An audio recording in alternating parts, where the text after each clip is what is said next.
그 요한복음 1장 25절입니다. 5절 보면 또 물어 가로되 네가 만일 선지자도 아니요 엘리야도 아니요 그 선지자도 아닐진데 어찌하여 세례를 주느냐. 자, 여기에서 우리가 한 가지 생각할 것은 세례에 대해서는 의문을 갖지 않습니다. 이런 게 참 재밌죠. 그럼 세례의 유래가 어디냐? 그거 몰라도 돼요. 어쨌든 이 세례에 대해서는 모두가 다 공감하고 있는 겁니다. 표현을 하자면 이 세례라는 것은 침례거든요. 침례의 기원이 뭐냐 할 때는 물두멍에 손 씻는 거 이건 아니에요. 그럼 고린도서 10장에 나오는 홍해바다를 건너는 것이 세례의 기원이라고 볼 수 있는데, 어쨌든 세례를 왜 주느냐, 아무것도 아닌데 왜 세례를 주느냐라고 물으니까 세례요한이 이렇게 말합니다. 나는 물로 세례를 주거니와 너희 가운데 너희가 알지 못하는 한 사람이 있었으니. 표현이 정말 재밌죠. 너희 가운데 너희가 알지 못하는 한 사람이 있었다는 거예요. 자, 그러면 세례요한이 안다는 겁니까? 나는 안다는 거죠. 예. 자, 그게 이제 아는 것 같은데 자기도 모른다거든요. 지금 나도 그를 알지 못한다거든요. 31절에 보면 계신다는 존재 차원에서만 아는 거지 구체적으로는 모르는 거지. 지금 너희 가운데 너희가 알지 못한다고 했을 때 이 세례요한이 이 의미도 몰라요. 무슨 말인지. 왜냐면 자기도 모르거든요. 이게 정의인의 모습입니다. 표현을 하자면. 그러니까 우리는 다 알고 설명을 자꾸 해야 된다 생각하잖아요. 우리 뭐 다 알기는 뭐 아무것도 모릅니다. 그래서 너희가 알지 못하는 한 사람이 있었으니 물로 세례를 주는 이유를 지금 이야기하죠. 그분을 소개하기 위함입니다. 곧 내 뒤에 오시는 그이라 나는 그의 신들매 풀기도 감당치 못하겠노라. 신금 풀기도 감당치 못할 그러한 어떤 위치에 자신이 있다라는 겁니다. 왜 그렇게 생각하는 거면 심판주가 온다 했잖아요. 그 심판주가 온다 했을 때 이 세례요한이 인식하는 이분은 누구냐 했을 때는 다윗의 후손으로 오시는 분입니다. 사람이에요, 사람. 하나님이 온다고 생각하지 않는 거예요. 그 신권 풀기도 감당치 못한다 할 때 왕이니까 감히 자기가 왕의 끈을 풀기도 감당치 못한다 이렇게 생각하는 거예요. 하나님이라고 생각하지 꿈에도 못하는 거예요. 하나님인 줄. 이래의 수준을 못 벗어난다. 못 벗어나죠. 그러니까 한계성을 가지면서 이 오실이라는 그 엘리야의 역할, 광야에 외치는 자의 역할을 감당하는 겁니다. 다 똑같아요. 구약의 선지자들도 엘리야도 마찬가지고 요나도 마찬가지고 다 한계성을 다 갖고 있어요. 한계성 없는 사람이 없습니다. 엘리야도 자기 혼자 남았다고 죽여달라 그러잖아요. 자살하고 싶어서 안달난 사람이었잖아요. 죽고 싶다고 엘리야가. 성경은 그래 나오거든요. 그러한 어떤 한계성을 다 갖고 있는 겁니다. 그러면서 역할을 감당하는 건데, 자, 그래서 뒤에 이렇게 이야기하죠. 세례 주던 거, 신대면 풀기도 감당치 못하겠다. 그런 분을 소개하기 위해서 내 뒤에 오시는 분도 있으니까 내가 그분을 앞서서 왔다는 거죠. 참 재밌는 게 표현이, 세례요한이 내가 엘리야다. 말라기 4장에 예언된 그 오리란 엘리야다. 이렇게 자기를 소개했으면 어떨까요? 다 듣죠. 들을 확률이 조금 더 높지 않을까요? 그렇죠. 그래도 안 들어요. 아마 우리 같으면 엘리야로 소개했을 수도 있어요. 왜냐하면 오리라는 엘리야니까 내 앞서 엘리야가 와서 예비할 것이다 이렇게 얘기를 했으니까, 앞서 보낸 데 했으니까 자기를 엘리야라고 소개할 수 있는데, 근데 자기가 그걸 몰라요. 자기는 지금 알 수 있는 것은 광야에 외치는 자의 소리라는 것만 알아요. 이튿날 요한이 예수께서 자기에게 나오심을 보고 가로되 보라 세상 죄를 지고 가는 하나님의 어린 양이로다. 자, 이렇게 말합니다. 세상 죄를 지고 가는 하나님의 어린 양이라 하면 우리는 어떤 생각을 갖고 있습니까? 자, 여기 지고 간다라는 표현이 이 헬라어 단어가 여러 가지 의미를 갖고 있는데 제거한다라는 의미도 있어요. 세상 죄를 제거하는 하나님의 어린 양. 이렇게 해버리면 의미가 상당히 달라지죠. 우리는 이미 이사야 53장을 익숙하게 알고 있잖아요. 예수님이 그가 찔림은 우리의 허물을 인하며 그의 상함은 우리의 죄악을 인함이라. 이 말씀 자체를 십자가에 달려 죽으심을 말씀하는 내용이며 유월절 어린 양 되심을 예언하는 말씀으로 우리가 받아들이고 있잖아요. 그 이야기를 하기 전에 세례요한이 이렇게 보라 세상 죄를 지고 간 하나님의 어린 양을 했을 때, 그러면 그분은 죽어야 되죠. 우리식으로 이해를 하면 유월절 어린 양으로 죽어야 되잖아요. 그런데 세례요한이 예수님이 죽으심을 생각해요, 안 해요? 안 하잖아요. 왜냐하면 예수님이 세례요한의 제자들을 보냈을 때 오실 그이가 당신이니까 물은 이유가 뭔가 하면 자기는 심판 주러 오셔서 도끼 들고 온 분으로 불심판하는 온 분으로 본 거예요. 십자가에 달려 죽음이 불심판인 걸 꿈에도 생각 못하는 겁니다, 지금. 그러면 세상 죄를 지고 온 하나님의 어린 양이라 했을 때 이걸 어떻게 인식했느냐, 이게 어떻게 이해했느냐, 이게 굉장히 중요해요. 세례요한의 한계성을 드러냈다고 볼 수 있습니다. 왜냐하면 분명히 이 제자들에게도 똑같이 이야기하거든요. 이튿날 요한이 자기 제자 중 두 사람과 계셨다가 36절에 보면 보라 하나님의 어린 양이로도 이렇게 표현했거든요. 하나님의 어린 양. 하나님의 어린 양이라면 죽어야 되잖아요. 근데 제자들이 예수님이 죽으심을 원합니까? 안 원합니까? 안 원하죠, 지금. 분명히 세례요한으로 하나님 어린 양이라고 배웠잖아요. 배웠는데 예수님이 죽는다니까 안 된다 그러잖아요. 그러한 것들이, 그러면 이런 말씀을 어떻게 이해했느냐가 중요하거든요. 그러면 이걸 이해하려면 출애굽기로 가야 되거든요. 출애굽기에 가면 유월절이 나오잖아요. 그러면 이스라엘 백성들이 어떻게 구원받아요? 어린 양의 피로 구원받죠. 어린 양의 피로 구원받을 때 어린 양은 죽잖아요. 그럼 예수님이 죽는다? 심판주가 죽는다? 이런 사상은 없거든요, 이들에게는. 그러면 이 어린 양 되신 분이 우리의 죄를 제거해 줄 거다라는 정도만 생각할 수밖에 없습니다. 사람이 죽어서 희생제물이 된다는 것은 없어요. 입다가 자기 딸을 바쳤잖아요. 그걸 유대인들이 어떻게 볼까요? 잘했다고 볼까요? 못했다고 볼까요?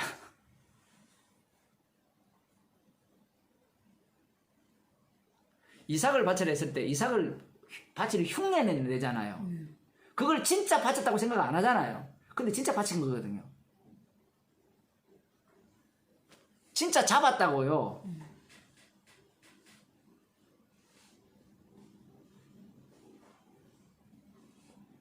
하나님이 예비하신 그 희생제물, 번제드릴 양, 그가 대신 죽었다. 우리 이렇게 생각하잖아요.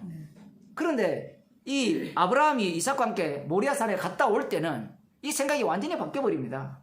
물론 그것은 구약이니까 한계성을 갖고 있죠. 어떻게 바뀝니까? 아, 이삭과 반제로 바치려 했는데 올라가니까 다른 제물이 있어서 양을 바치고 이삭은 살았다. 이렇게 해석 안 해요. 아들이 죽었다가 살아난 거예요. 그것이 나중에 요셉에서 그게 또 드러나거든요. 요셉이 죽었다가 살아나거든요. 자기 죽음이 없는 믿음은 없어요. 죽음이 없는 믿음은 다 가짜죠. 그래서 아브라함의 믿음은 자기의 죽음을 담음으로 말미암아 진짜 믿음이 드러나죠. 가짜 믿음이었는데 그 과정을 경유하죠. 그 아브라함 쪽에서 믿음을 해석하는 게 아니고 주님 쪽에서 해석하는 거예요. 그럼 요한은 지금 그렇지 못하다. 지금 한계성을 갖고 있죠. 그걸 다 알았다면 아직은 아니구나. 주님이 죽어야 되는구나. 이렇게 나와야 될 수가 있죠. 만일에 요한이 더 많이 봤다면, 더 많이 이해했다면 죽으시기 전에 심판주 되심을 보여줘야 된다라고 먼저 생각할 수 있고, 그런데 요한은 지금 아직 십자가를 이해를 못하고 있어요. 저는 자가 걷고 눈먼 자가 눈 뜬다 이렇게 표현했을 때 비로소 뒤에 알았다 몰랐다 이야기 안 해요. 거기에 대해서는 성경에 관심이 하나도 없어요. 여러분 그걸 알아야 돼요. 요한이 다 알았느냐 몰랐느냐 지금 그 얘기를 하는 게 아니에요. 지금 제가 하는 얘기가 요한의 한계성을 갖고 지금 주님은 복음을 전하는 겁니다. 그래서 전원자 건너다 했을 때 그게 십자가의 능력을 지금 예수님이 말씀하고 있다는 것을 세례요한은 알았을까요? 몰랐을까요? 몰라. 답이 없잖아요. 답이 없으니까 몰랐다고 할 수도 있는데 알았다고 할 수도 있어요. 저는 알았다라고 이야기하는 거예요. 그제서야 비로소 알게 된 거예요. 왜냐하면 세례요한은 주님 보내신 분이니까 그걸 이제 이렇게 표현할 수 있는 나중에 겁니다. 알았다 그 말이에요. 예, 감옥에서 제자들이 왔다 가잖아요. 가서 보고할 거 아니에요. 그제서야 이 십자가 사건 속으로 합류했다라고 볼 수 있습니다. 이 말을 할 당시에는 이제 몰랐다가. 못 알아듣죠. 무슨 말인지. 그 제자들이 질문하는 자체는 모르는 겁니다. 아직. 자기가 앞서서 증거해놓고 이분이 어떤 분인가를 몰라요. 그래서 오리라는 엘리야인데 예수님이 엘리야가 되어서 이 세례 요한의 사역을 예수님 속으로 집어넣어 버리는 겁니다. 그 역할이에요. 그러니까 세례 요한이 알았다 몰랐다는 하나도 안 중요해요. 구원론에 관심 있는 사람은 진짜 알았다가 중요한 거고 성경은 예수님의 죽으심을 증거하는 거거든요. 십자가를 증거하는 거다 말입니다. 그래서 세상 죄를 지고 가는 하나님의 어린 양이로다 했을 때 나중에 보면 이스라엘 백성들이 예수님을 임금사머리 하잖아요. 만일에 임금사머리 할 때 그 어린 양으로 이해를 했다면 예를 들어 그 제자들이 있었을 거 아니에요. 내 살과 내 피를 먹고 마셔야지 영생이 없다 했을 때 제자들도 못 알아들었거든요. 근데 여기에 제자 중에 누가 있는가 하면 세례요한의 제자 두 사람이 있어요. 어린 양이라고 들었단 말입니다. 아, 예수님이 친히 6월절 어린 양이 되셔서 자기의 살을, 자기의 피를 우리에게 주신다. 이것도 또 말이 안 되잖아요. 그러면 인신을 먹어야 되잖아요. 인육을 먹어야 되고. 이해가 안 되는 거예요. 접근 불가합니다. 이해를 해도. 이들이 임금을 삼으려 할 때는 죽임당한 어린 양 생각 안 해요. 그냥 죽음 없는 이 왕으로서의 왕으로 지금 인식하고 있는 겁니다. 자, 그래서 지금 세상 죄를 지고 가는 하나님의 어린 양이라고 이렇게 표현했을 때 저는 이런 생각이 드는 거예요. 이 본문을 보면서 세상 죄를 제거해 주는 분이다. 이 정도로 이해했다. 왜냐하면 세례요한이 예수님이 하나님임을 생각 못한 거예요. 아직까지 세례를 주면 성령이 비둘기같이 임하는 이 내용밖에 모르는 겁니다. 예수님이 진짜 하나님이라고 생각을 못하는 거예요. 참 하나님이라고. 그러면 태도가 이 정도 태도에 그치지 않겠죠. 그러면 질문할 이유도 없잖아요. 오실 그이가 당신이라고 질문할 수도 없잖아요. 하나님이 오셨잖아요. 질문할 위치가 됩니까? 위치 안 되죠. 그러니까 세례 비둘기같이 성령이 내리더라도 이분이 하나님께서 이는 내 사랑하는 데도 내 기뻐하는 자라고 해도 그 말이 구약에 이스라엘을 하나님의 아들 장자라 했으니까 그 일상을 이해를 못하는 겁니다.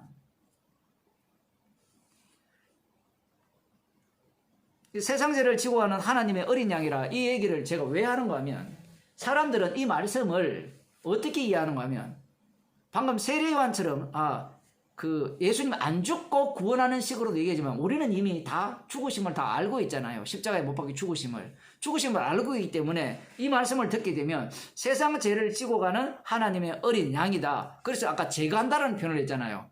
그럼 내 죄를 제거하면 어디로 갑니까?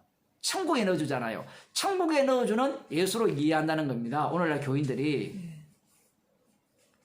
제가 어제 설교를 할 때 베드로전서 2장을 했거든요. 그 창세기 하면서 베드로전서 2장을 한번 보겠습니다.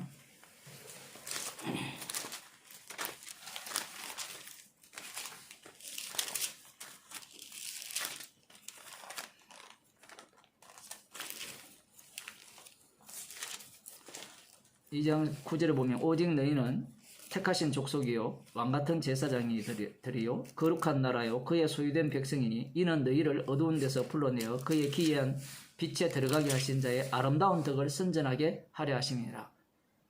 사람들은 여기에서 주목하는 것이 왕이죠. 왕. 왜냐하면 인간들은 왕이 되고 싶거든요. 하나님이 되고 싶기 때문에 여기에 주목을 합니다. 그런데 여기에 본문을 자세히 보게 되면 너희를 어떤 자로 규정하는가 하면 택하신 족속. 너희는 복수거든요. 이 베드로전서 1장에서는 흩어진 나그네들입니다. 달리 말하면 핏부림을 얻기 위하여 택함을 받은 자들이에요. 이들이 너희인데 너희를 어떻게 규정하는가 하면요. 택하신 족속으로 규정해요. 선택받은 민족이라는 겁니다. 그 다음 하는 말씀이 왕같은 제사장이라고요. 왕같은 제사장. 왕이라는 말이 아니라 왕같은 제사장이에요. 그 다음 하시는 말씀이 거룩한 나라라는 겁니다. 거룩한 나라. 구약적 표현이죠. 전부 이스라엘식으로 얘기하면 너희는 제사장 나라가 된다 했잖아요. 출애굽기에 보면 그 제사장 나라에서 왕이라는 용어를 집어넣기 때문에 왕같은 제사장. 사실은 그 구약에서 왕같은 제사장이라는 표현을 하지 않더라도 세계 만방에 뛰어난 민족이거든요. 이스라엘 자체가. 그걸 생각한다면 충분히 그런 어떤 생각을 할 수 있는 거고, 그 다음 그의 소유된 백성, 하나님의 소유된 백성, 그건 뭐 당연한 이야기잖아요. 그죠? 이들이 누군가 하면 바로 흩어진 나그네들, 그게 바로 핏부림을 얻기 위해서 택함을 받은 자들인데, 문제는 그 다음 문제죠. 자, 이 내용을 어떻게 이해하느냐는 겁니다.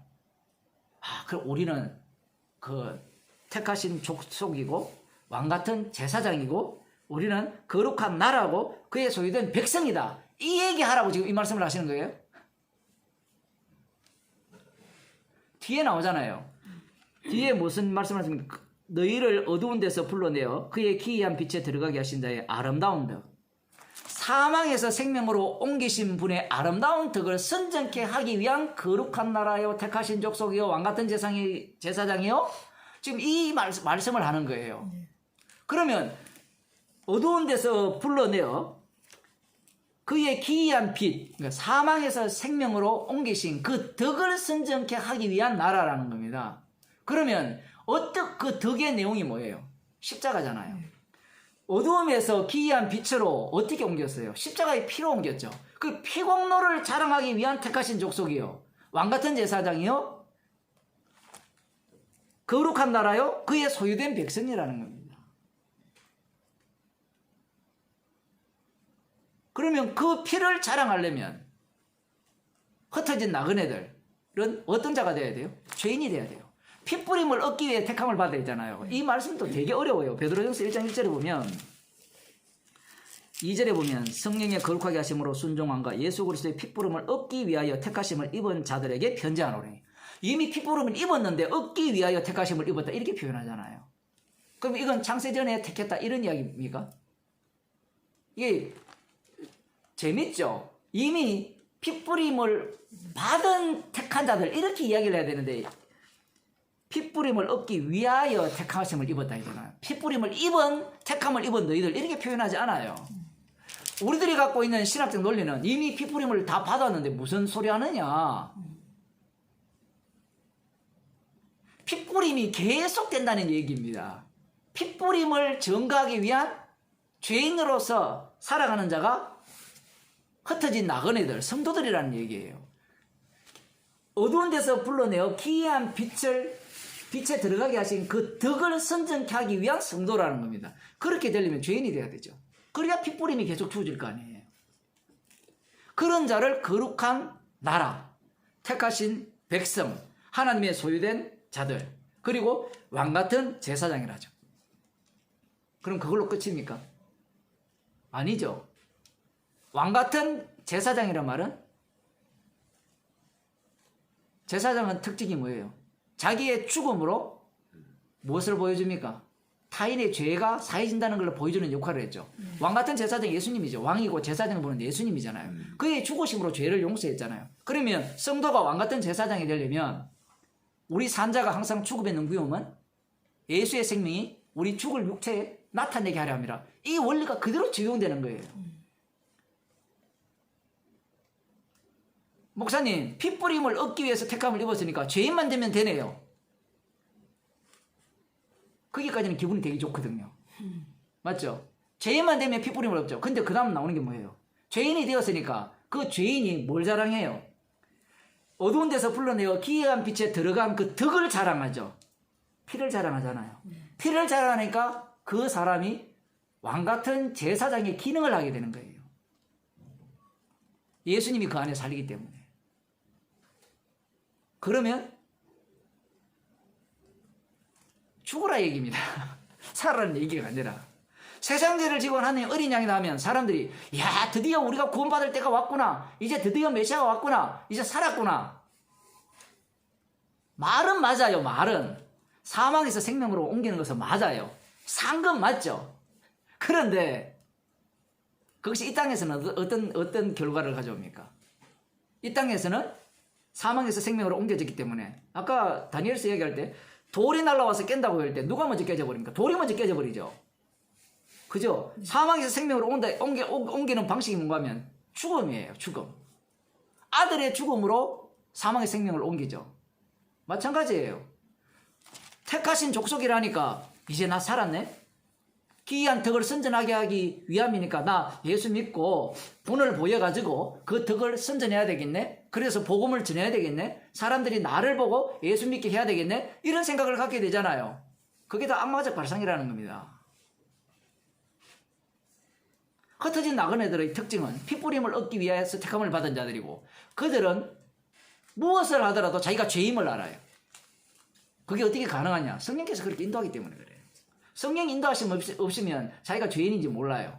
그래서 그 성도는 십자가의 피공로를 자랑하죠. 왜냐하면 어두운 데서 불러내어 기름 빛에 들어가게 하신 그 덕을 선전하는 자로 택함을 입었기 때문에 그러하기 때문에 그걸로 끝나는 게 아니라 이제 너 구원 받았네 그걸로 자랑하니까 끝 이게 아니고 자랑하기 때문에 자랑하는 그 십자가 속으로 주님이 집어넣어버리죠.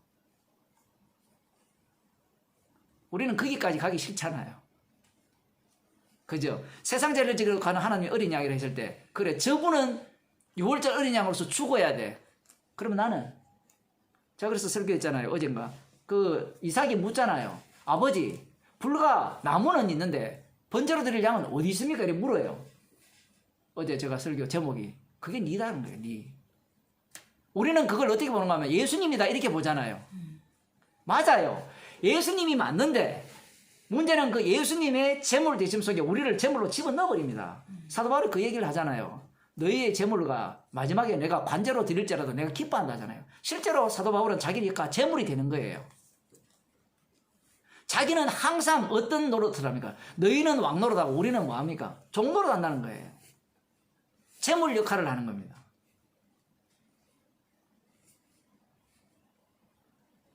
메시아를 기다리고 구원자를 기다리는 이유가 있죠. 자기 잘 되기 위해서입니다. 자기 잘 되기 위해서인데 그 본성이 사무엘상 8장에 나옵니까? 왕을 요구하는 그 왕을 왜 요구하느냐라고 보게 되면 메시아를 기다리는 이유와 똑같아요. 메시아가 왕이 세워지면 열국같이 왕이 세워진다면 우리가 강력한 나라가 되죠. 강력한 나라가 되면 누가 좋아요? 내가 좋아요. 민주국가에서는 강력한 나라를 원하는 게 아니에요. 내가 좋은 사람이 대통령이 돼야 돼요. 물론 그 대통령이 나를 못 살게 하면 또 바꾸죠. 나 잘되기 위한 대통령이에요. 나 잘되기 위한. 왕도 마찬가지죠. 지금 하나님 세상죄를 지고 가는 하나님의 어린 양이라 했을 때 애굽에서 율절 어린 양이 자기들을 구출시켰잖아요. 이분이 우리를 이 로마의 압자에서 짐승 아가리에서 우리를 구출할 거라 이렇게 생각을 하는 겁니다. 같이 죽어야 된다고 꿈에 생각 안 해요. 그래서 주님이 세례요한 죽여버리는 겁니다. 주님의 죽음에 합류당하지 않으면 구원이 없어요. 지금 이 유대인들이 자기들은 죽어야 되는 존재라고 생각하지 않아요. 자기는 산채로 메시아 왕국을 맞이할 자라고 생각하는 겁니다. 근데 그런 태도가 뭐라 했습니까? 성경을 성경대로 해석한 태도예요.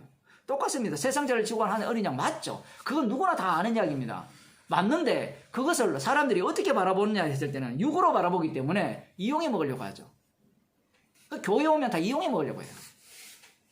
이 교회가 재밌는 게 뭔가 하면 복음 없는 교회 말고 복음 없는 교회도 마찬가지지만 복음을 안다고 하는 교회도 마찬가지죠. 복음을 안다는 교회에 사람들이 오면 무슨 생각을 하는가 하면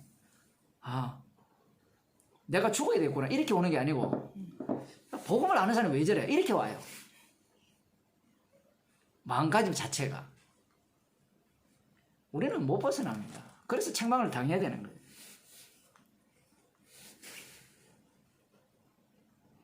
그가 찔리면 우리 허물이 내며 그의 상하면 우리의 죄악을 내남이라 이런 식으로 생각을 안 해요. 세례요한도. 세례요한을 보세요. 세례요한이 회개하라 천국이 가까웠다 해서 회개했잖아요.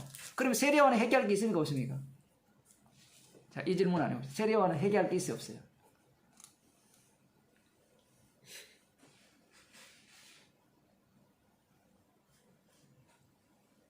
예수님 앞에 회개합니까 안 합니까? 안 하죠. 안 하잖아요.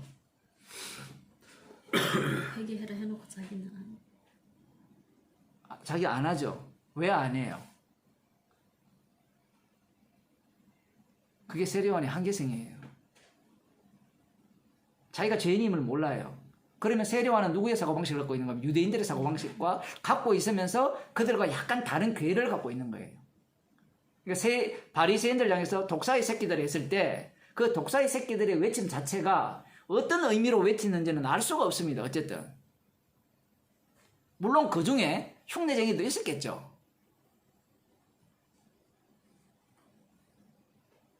그렇다면 그 독사의 새끼 속에 자기가 들어가야 돼요, 말아야 돼요? 들어가야 되죠. 세상 죄를 지고 하나님이 어린 양이면 화로다 망하게 되었다도 일어나와야 되죠. 왜냐하면 심판적으로 오셨잖아요. 근데 그 정도 알아버리면 세례 안 주죠. 자기 기능을 해야 되기 때문에. 그래서 나오잖아요. 물로 세례를 주는 것은 그를 이스라엘에게 나타내려 하심이라. 이렇게 표현합니다. 나타내기 위해서 자기는 그 역할을 부여받은 거예요. 자, 그 뒤에 좀 더 봅시다. 내가 전에 말하기를 내 뒤에 오는 사람이 있는데 나보다 앞선 것은 그가 나보다 먼저 계심이란 것이 이 사람을 가리킵니다. 정말 희한한 말을 하죠. 내 뒤에 오시는 분이 나보다 앞섰다는 거예요. 항상 우리들이 기억해야 되는 게 선지자들은 자기가 외친 그 외침 속에 자기가 휘말려 들어가요. 거꾸로. 그 낚싯대를 던지잖아요. 줄을 릴 낚싯대라는 게 있어요. 이렇게 던지면 고기가 물잖아요. 물면 내가 고기를 꺼내야 되는데 네. 고기가 너무 커서 내가 빨려 들어가는 거예요. 그런 형국이에요. 지금 이 세례관도. 말씀을 외쳤는데 그 외침 속에 자기가 휘말려 들어가는 겁니다. 지금도 똑같아요. 성도들이 복음을 전할 때 자기는 전했다 생각하는데 그 전한 복음 속에 자기가 휘말려 들어가요. 목사들의 문제가 말씀을 내가 전했다고 생각하잖아요. 그런데 주님은 말씀을 전한 그 목사를 그 말씀 속으로 집어넣어버립니다. 이 세례원도 똑같아요. 지금 그런 식으로 일을 합니다. 사도 바울도 똑같잖아요. 자기가 외쳤는데 외친 대로 말씀 속에 휘말리죠. 외친 대로 말씀 속으로 가버리는 거예요. 항상 말씀이 앞서가기 때문에 그렇습니다. 여기에서 내 뒤에 오는 사람이 나보다 앞섰다. 이 논리를 누가 따라잡겠느냐 얘기입니다. 인간이 갖고 있는 아까 역사적 해석을 한다 했잖아요. 시간의 흐름 따라. 내 뒤에 왔으면 여기 6개월 넣었잖아요. 내 뒤에 왔으면 나보다 앞섰지 않았잖아요. 그러면 그 앞섰다라는 것이 어떤 의미냐 하면 우리는 또 어떻게 생각해요? 선제라는 개념이 들어가 버리죠. 십자가 사건이 일어나야 나보다 앞섰다는 개념이 발생해요. 세례와는 아직까지 잘 모릅니다. 어쨌든 십자가가 자 논리가 보세요. 이 논리라면 세례요한이 있고 예수님이 계셨잖아요. 내 뒤에 오신 분이 나보다 앞섰다 이 논리잖아요. 그런데 예수님이 십자가 져버리면 십자가가 어디로 가버려요? 앞서 있었다보다 더 앞에 가버려요. 그 십자가가 창세 전으로 가버린다고요. 십자가가 없으면 하나님 아들 개념이 없습니다. 하나님 아들 자체가 없어요. 그래서 인간이 만들어내는 삼위일체 하나님 뭐 선지한 예수님 이거 다 설명하면 다 우상이 돼버리는 거예요. 그거 믿는다고 천국 갈 인간 아무도 없습니다. 용서함을 받은 자만 천국 가죠. 잠깐만요. 지금 세례 지금 여기 현장 안에 지금 성령께서 일하고 계시는 거잖아요. 지금 그 한계성을 갖고 역할을 하는 거죠. 그렇죠. 자기는 다 몰라요. 그렇죠. 네. 그런데 지금 그러니까 뭐 아직도 신약이기는 하지만은 주님이 십자가 지시기 전이니까 우리가 이제 성신 목사님 말하는 구약이죠. 성신을 표현하잖아요. 선지라 예수님이 선지자라고 하죠. 예, 그렇게 지금 얘기를 하는데 정작 그 일하고 그러니까 신약으로 얘기하면 성령께서 일하고 계시는데 정작 본인 자신은 지금 모르는 상태에서 모르죠. 하고 있다. 예. 그 성경을 볼 때 그 접근법이 육의 접근법과 영의 접근법이 같이 나오거든요. 계속해서. 그러니까 지금 세례요한은 선지자 중에 가장 큰 자라 했잖아요. 그 예수님을 만난 것 그거 외에는 크다는 의미가 그러니까 예수님에 대해서 이야기하기 때문에 크다는 의미예요. 예수님을 증거하기 때문에 그 아브라함 나이 때 볼 것을 보고 즐거워하다가 보고 기뻐했다 했으니까 세례요한은 봤잖아요. 봐도 알았으니까 몰랐죠. 근데 예수님의 평가는 뭐예요? 가장 큰 자라고 평가하죠. 그러니까 유대인의 한계를 못 벗어난 상태에서 지금 계속해서 휘말려서 자기는 역할만 하고 주님 쪽에서 그 역할을 그대로 끌고 가는 거예요. 그러니까 우리가 생각하는 것과 달라요. 다 알고 들어가는 게 없어요. 보냄을 받으니까 주님 지시를 주는 겁니다. 구약의 선지자들이 똑같아요. 다니엘도 마찬가지고 뭐 엘리야도 다 마찬가지예요. 주는 대로 지금 밀려서 막 외치내는 거예요. 그 외치내니까 자기가 그 말씀 속으로 휘말려 가는 겁니다. 그러니까 예레미야 선지자 같은 경우는 맞죠? 엘리야가 아니라 에스겔 선지자 같은 경우에는 뭐 그 이스라엘이 얼마나 슬퍼할지를 자기 아내가 죽잖아요. 그 자기가 외쳐놓고 그 속에 휘말리는 겁니다. 물론 장차 오실 인자 대신 예수님이 어떻게 일을 하실까를 전가하는 역할을 하지만 인자로서 말씀을 외쳤는데 구경꾼이 아니고 그 말씀 속으로 자기가 휘말려가요. 계속해서. 그게 이 선지자들의 외침이고 오늘날 우리들도 마찬가지죠. 성령께서 말씀을 주시잖아요. 그래서 성령께서 말씀을 주시면 그 말씀 속에 우리는 휘말려가요. 거꾸로. 우리는 말씀을 아니까 이렇습니다 라고 이야기를 하고 싶어 하잖아요. 배웁시다 이렇게 하는데 배워서 될 문제가 아니에요. 만일에 배워서 될 것 같으면 예수님의 주대심이 필요 없어요.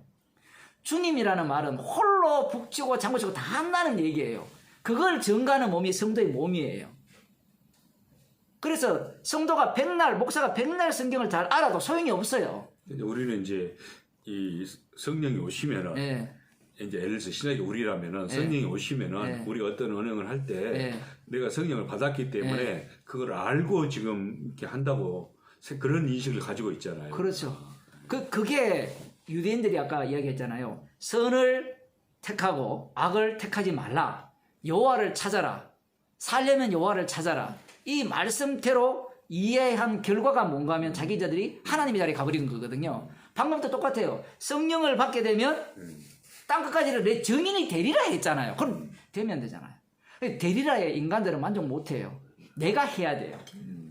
분명히 말씀 속에 우리는 휘말려야 되는데 성령이 없으니까 방법이 없습니다. 그렇게 가르치죠. 계속해서 우리가 되어야 된다는 거예요. 되어야 되는 이유가 인간은 자기가 함으로 보람을 느끼거든요. 자기가 한 일에. 실컷 이뤄내고 하는 말이 저는 무익한 종입니다. 생색은 내릴 수 있어요. 왜냐하면 배웠거든요. 성경에. 무익한 종이라는 말은 그 누가복음에 나오는 무익하다는 말은 해롭게 했다는 뜻이에요. 우리는 무익하다 이렇게 유익이 안 된다는 이야기인데 유익이 안 되는 정도가 아니라 해방꾼이에요. 해방꾼. 복음의 해방꾼이 성도예요. 주님이 구원하시잖아요. 그러니까 성령 받은 자는 저기서 김성수 목사님과 차이 나는 거예요. 성령 받은 자여서 내가 성령이 내 안에 역사하시기 때문에 내가 유익한 말씀에 유익한 자가 아니라 성령 받은 자가 김성수 목사님은 그렇게 표현한단 말이에요. 내가 이제 쉽게 설명하려고 얘기하는 거예요. 근데 지금 성령을 진짜 받은 자는 지금 저렇게 나와야 된다. 회방꾼일 수밖에 없는 게 내가 회방꾼이라는 걸 한번 생각해 보세요. 이미 여러분들 앞에 제가 보여버렸잖아요. 그러면 보이지 않는 주님을 믿는다는 것은 거의 불가능하게 만들어버려요. 그럼 어떻게 말씀을 듣고 우리가 믿어지게 되느냐 할 때는 성령께서 하시는 거예요. 만일에 내가 복음을 알아서 잘 들여서 믿겠다 이래 되면 나를 따르라가 돼요. 무익한 종이 안 돼요. 절대로. 유익한 종이죠. 주의 일에 내가 동참했다는 겁니다. 그 베드로와 요한이 그 일을 감당을 했을 때 그들은 무익한 종이에요. 왜 무익한 종입니까? 사람들이 자기를 주목해버리잖아요. 벌써. 십자가의 공로를 벌써 가로채고 있죠. 그렇지. 그러면 복음을 잘 전하다 칩시다. 그러면 이야 저 목사님 진짜 복음의 원천이다. 제가 어떤 사람한테 그 얘기 들었거든요. 그러니까 진짜 복음을 아는 사람에 대해서 사람들이 평가를 할 때 저 사람이 원천이다 하면 영광을 누가 받아 그래요. 그게 우상숭배예요. 그걸 사람들이 생각을 못해요. 진짜 주께서 저 죄인을 갖고 복음을 전하시네. 그러면 십자가의 은혜만 봐야 되는데 그게 안 보이는 거예요. 야, 정 목사 진짜 복음을 잘 전하더라. 해방꾼이냐 벌써. 복음 잘 전하니까 해방꾼이 돼요.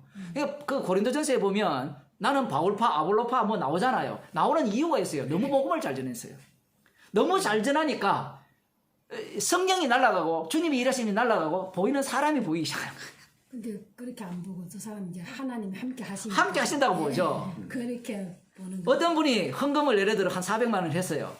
그러면 주님이 주셨다고 생각해야 되는데 주님이 저 사람을 통해서 주셨어요. 네. 이렇게 하는 순간 누굴 의식하기 시작하면 그 사람을 의식해요. 지금 제 이야기 하는 거예요. 그렇게 생각하는 겁니다. 사람이. 그러면 주님은 날아가고 헌금한 당사자만 보이는 거예요. 설교한 당사자만 보이니까 해방꾼이 해방꾼.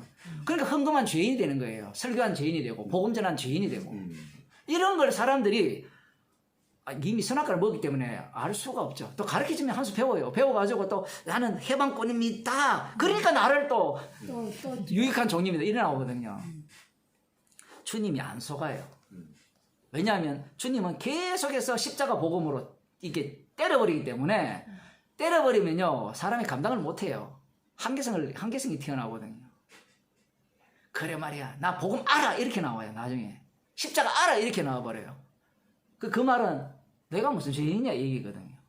복음이 기쁘고 감사해야 되는데 아까 제가 그 집사님 예를 들었지만 되게 기뻐해요. 암에 걸리는 게. 그래서 제가 그 주일날 얘기를 하는데 아유 집사님 뭐 남 얘기하듯이 하네요. 이렇게 내가 이야기했거든요. 그 자기 얘기인데 완전히 이거는 밖에 나와가지고 뭐 그래요 얘기 쭉 하는 거예요. 물론 속은 어떤지 모르겠지만 나타나는 모습을 보면 오히려 기뻐요. 감사해요. 십자가가 너무 이게 은혜가 고마운 거예요. 고마우니까 어차피 우리는 죽을 인생이니까 그 상황 속에서 우리가 어제도 제가 그런 얘기를 했습니다만은 욥이 당한 그 상황이 우리가 관람자였잖아요. 근데 말씀 속으로 우리를 집어넣어요. 집어넣게 되면 욥의 그 악쓰는 게 다 나와요. 우리가 알기 때문에 안 나올 것 같죠. 다 나와요. 다 나오는 가운데 십자가를 자랑하는 정인이 돼요. 물론 주님이 안 나오게 할 수 있습니다. 그건 몰라요. 그런데 안 나와도 죄인이 돼요. 그러면서 어떻게 자기를 대견스럽게 여기죠. 아, 내가 이렇게 죽을 병에 걸렸어도 십자가에 감사합니다. 이런 또 그건 우리가 모르거든요. 나가 나를 모르기 때문에. 욥과 욥 충들을 보면 우리들의 모습이 적나라하게 다 그 다양한 우리들의 어떻게 모습. 하도 전부 다 죄로 성도는 어떻게 하든 네. 주님은 십자가 피를 증거하는 죄인으로 몰아가요. 네 맞아요. 어떻게 하든. 그렇게 주님이 우리를 다루신다는 겁니다. 네, 기도합시다.